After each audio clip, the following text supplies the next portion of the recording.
look at is actually going to be wellness. So wellness is something that I've actually previously neglected quite a lot, especially in my sort of first year of uni. It was something that it took me sort of a lot of time to realise that, you know, I need to start focusing on my wellness a lot more. Otherwise, I'm not going to be in a great place. I think that was due to coming to a new city with little notice, you know, meeting new people, university, getting wrapped up in it all, having the stresses of sort of focusing on your university work, and that was something that was was very new to me. That's not something I'd done before. I'd had a year out and I'd never really done it before that anyway. So I think that's probably why my wellness took a bit of a sort of step back, but it's something that that I actually highlighted, and especially this year, it's been massive for me, focusing on my wellness. And there's a lot of things that I've done, a lot of changes in my life that I think have improved my wellness quite a lot. And I've even used sort of different models sort of to how to look at my wellness and break it down, how to improve.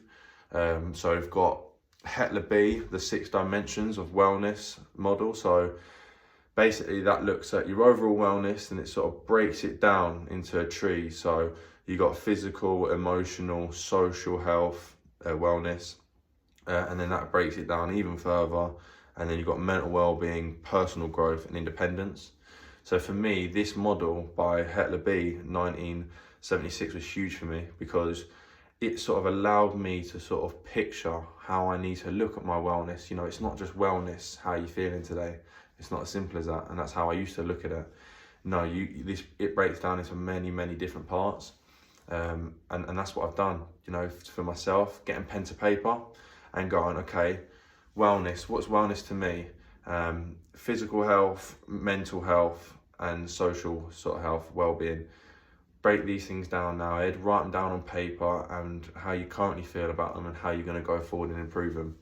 And that's been massive for me. And even just in sort of situations that have come up in the last year, it's sort of looking at them going, right, well that's affecting my mental health, or that's affecting my physical health, things that I'm doing.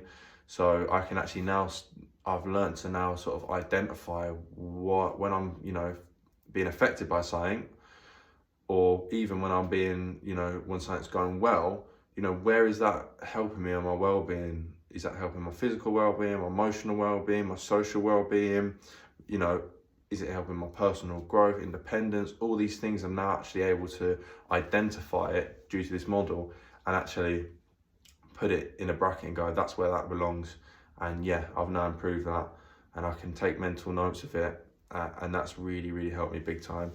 But, you know, talking about the models all well and good, but what are some things that have this year, my final year of uni, what are some of the things that have really sort of improved my wellness, or some things that have affected my wellness? So do anything which is a new environment, I know I can adapt to it, and I know how to deal with a lot of the challenges that come with that.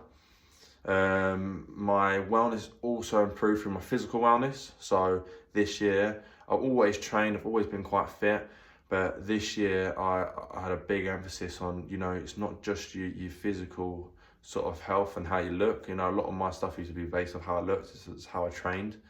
But then I realised that was actually dropping my my mental well-being, because that was all sort of very dependent on the way I looked, which isn't right. And now it's all about how I feel. So I train to feel good now. I train to feel fit, feel amazing, and that's what really helps me.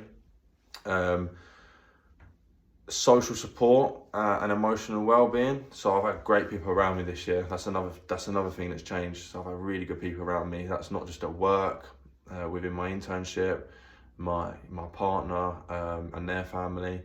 That's definitely improved my well-being, because, you know, positive relationship contribute to emotional stability. That's seen in many papers, and the good people that you have around you, you're going to feed off them. So yeah, that's helped me loads. And like I sort of said, how I've taken my training seriously to promote my physical well-being. I've also really taken a real interest in my sort of emotional well-being, my mental health, and sort of identifying the things that make me unhappy, and how what I need to do now to just not allow them things to make me unhappy. And things like that have been a lot of sort of self-improvement books. So now they're a bit corny, they're a bit like, oh, you know, self-improvement stuff. But for me, it's just allowed me to identify, you know, this is where I'm going wrong in certain things. This is, you know, where I know I can't, you know, I know I can't do X, Y, and Z, so don't do it. Do you know what I mean? And identifying things that do make me unhappy, and instead of just letting them carry on, because that's when things develop and get worse. So that's something massive to help my wellness. Time management and productivity.